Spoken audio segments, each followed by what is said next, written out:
Alright, ladies and gentlemen, I'm back. Apologies. I was about to mention a tweet and I accidentally ended the video. I was like, hey, I'll just record it as like 2 episodes. First one's like 7 minutes in, so I was like, I don't feel like trying to record, talk about all this stuff again. So I was like, I'll just record another episode. So that's basically the first one. This is the second one.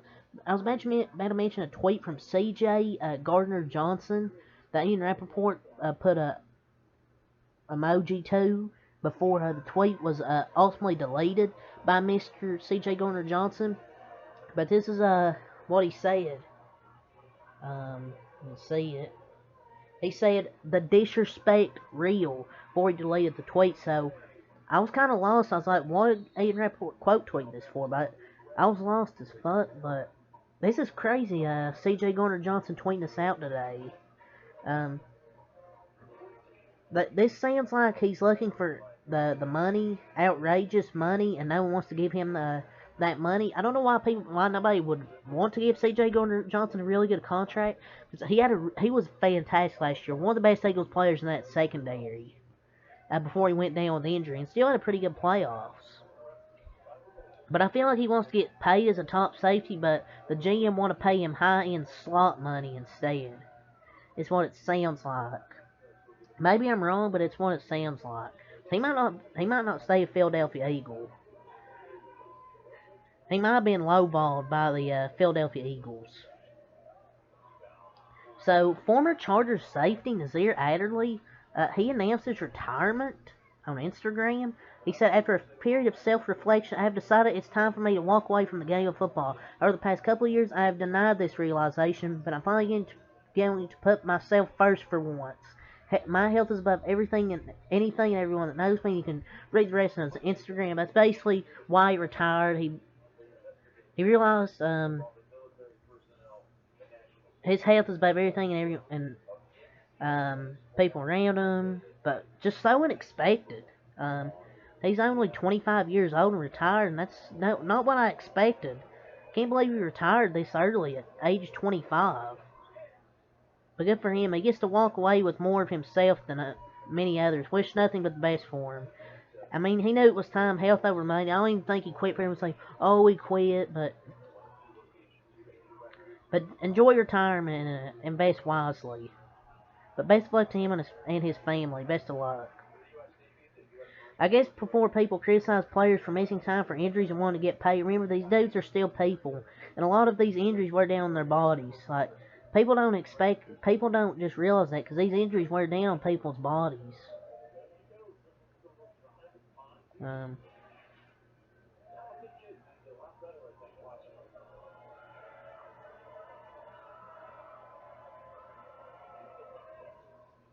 I'm not gonna read this thing about Jalen Carter. It was a statement from his attorney confirming he entered the no contest plea to two misdemeanor charges today and saying his actions did not cause the tragic accident that took a teammate's life.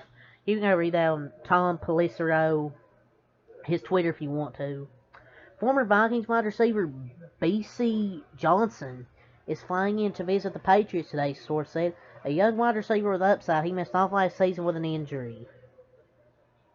This is a funny tweet here. Patriots fans, we want DeAndre Hopkins. Bill Belichick. Probably can't see it. It says the best I can give you is BC Johnson.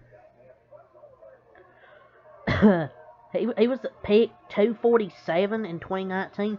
Maybe if he can stay healthy, he has a chance to contribute. He's had some tough luck. I mean, it's a low risk, high reward. I mean, it's not like it's a big deal.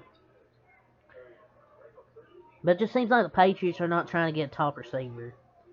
The Bucks are signing free agent running back Chase Edmonds to a 1-year deal. I mean, he had 26 carries for 125 yards in 5 games for Denver after running 42 times for 120 yards and a touchdown with the Dolphins. So he had a weapon. He was a former Cardinal, Dolphin, and Bronco. Was traded in the Bradley Chubb trade middle of the season. So, I mean, they got a decent running back duo back there with Chad White, and you got now Chase Edmonds possibly as your backup, which I think is a good move. The Patriots are re-signing linebacker Matt Wilson to a 1-year deal worth up to $2.2 million. per source. So he was mostly special team late in the year. He was an exciting addition when the Patriots traded Chase Winovich to the Browns. They had another linebacker. He flashed some defense. He played all 17 games, totaling 36 tackles, 2 QB hits, 2 TFLs, and 1.5 sacks on the season. He's mostly special teams late in the year, but some key depth with big upside potential. But I don't even know if he has potential or upside. This is for me and Rappaport. How do we tell him? He was a special teams player. Jalen Carter entered a deal with the Athens Clarke County Solicitors per his lawyer, who has pled no contest, and will receive 12 months probation, pay a $1,000 fine, perform 80 hours community service, and finish a driving course. And he will receive no jail time. So we weren't sure if he would get jail time or not, but according to this, no jail time for Mr. Carter. But the average person, I bet, gets like 5 to 10 years. So, linebacker Elandon Roberts tells me he's signing a 2-year deal with the Steelers. Great dude, but I mean, good riddance. He's a locker room guy with experience, and he can stop the run. So I think that's why they got him, is so he can stop the run. So another linebacker there in Pittsburgh after they missed out on Leighton Vander Esch. The Patriots are hosting Rams free agent safety Taylor Rapp on a visit that begins today, source said. The versatile defender could find a new home in New England. I feel like this is so good because I hope he does sign with them, because I think he's terrible. I mean, he's terrible in zone coverage. I think he's a good tackler, but he's so terrible. This guy blows, and he has one good quality, which is he doesn't miss tackles. But maybe it's a good fit. I feel like it's a good fit, but I don't even know. The Cowboys left tackle Tyron Smith's restructured deal includes a $3 million signing bonus and a $3 million guaranteed base salary. He can earn a lot more through a $9 million playtime incentive and a $2 million playoff incentive. It cleared $9.6 million in 2023 cap space for Dallas. Man, Tyron Smith's the man. He's a true Dallas Cowboy, probably the most unselfish player I've ever seen. Always a perfect contract for team and the players. So he's the epitome of team player, always restructuring his contract, doing what's best for the team. And this is a guy that's selfless and a team leader and a team first that everyone should be talking about, not Zeke, because he wouldn't take a restructured contract, so they just had to cut his ass.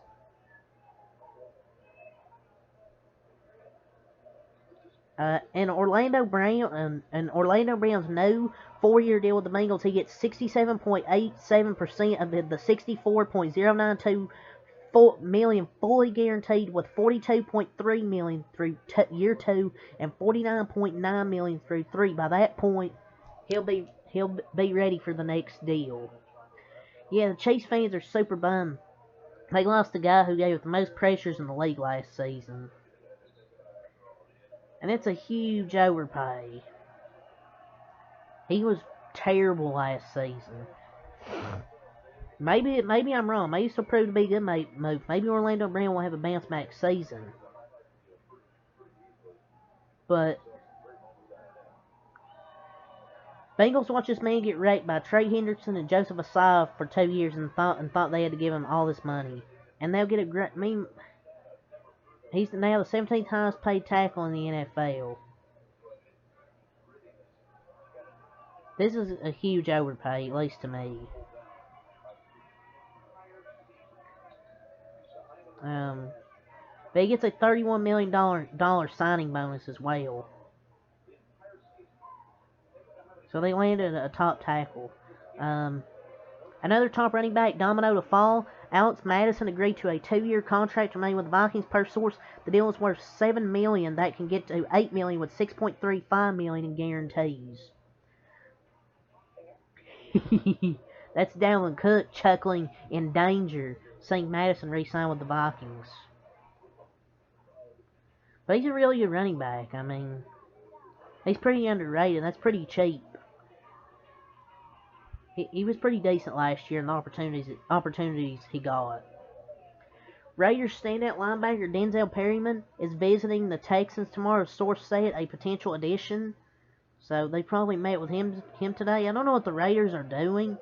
Don't know why they're not trying to bring back a standout linebacker here in Denzel Perryman. But the Texans are building a respectable team. The Texans are building a really respectable team, and the Raiders' downfall continues. A 2-year deal for Morgan Fox and the Chargers. So he's re-signed, going back to Cali.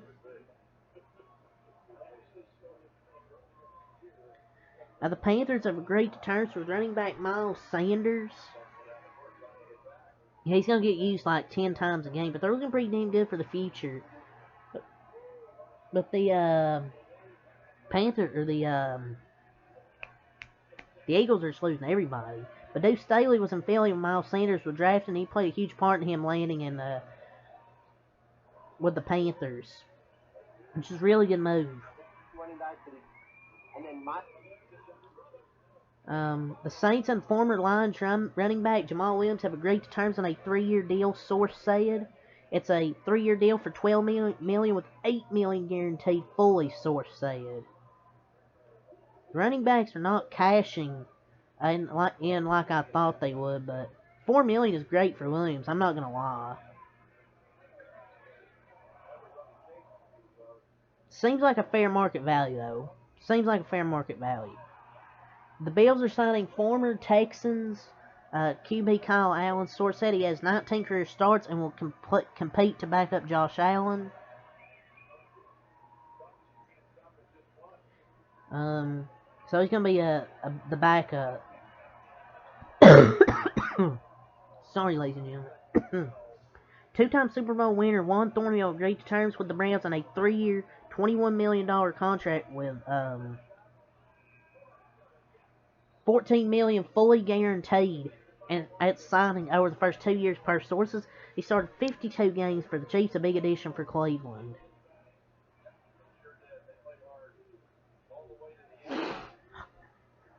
Oh, it's definitely an upgrade over John Johnson the last 2 years. He's an upgrade, but he's going to have his moments. He's extremely a hard hitter. He's not afraid to lay somebody out. John Johnson got cooked all season, so as long as he don't blow coverages like him, he's good. He'll be around all the plays 99% of the time. He can get horribly burnt sometimes, though. He'll make plays, but he's still growing. I think he'll be fine. The Cowboys, we talked about that. Deshaun Elliott signing with the Dolphins. More defensive backfield help, so some more backfield help there in Miami. Man. With Rodgers and Allen in the division, most likely, they need to get a lot of defensive help, and they did it. The Panthers have officially traded for the number 1 pick, so that trade is now official. All trades can be official, including this one, so this trade is official. The NFL International Pathway star F.A. Obata has agreed to terms to return to the Commanders on a 1-year deal worth up to $3 million, source said. So, he had a good season last year, so really good move. Panthers deal for Hayden Hurst, 3 years, $21.75 million with $13 million fully guaranteed at the signing. Solid deal for Hurst in a slow tight end market. 2 tight ends the last 2 years, way overpaid. That's a big overpay. Because Hayden Hurst is not that good. The Ravens will use the low restricted free agent tender right of first refusal on QB Tyler Huntley. Per source, he was viewed as the most likely of the 6 Ravens restricted free agents to get tendered. So this is an interesting one. So maybe somebody could sign him. We'll see.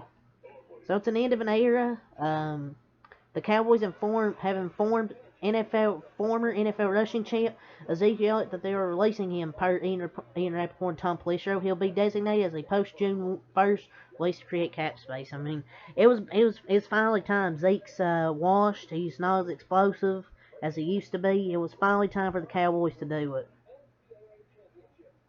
But it's Tony Pollard time. Tony Pollard season. Full season of Tony Pollard. And not seeing Zeke just run up the middle for like 2 yards. He's been terrible.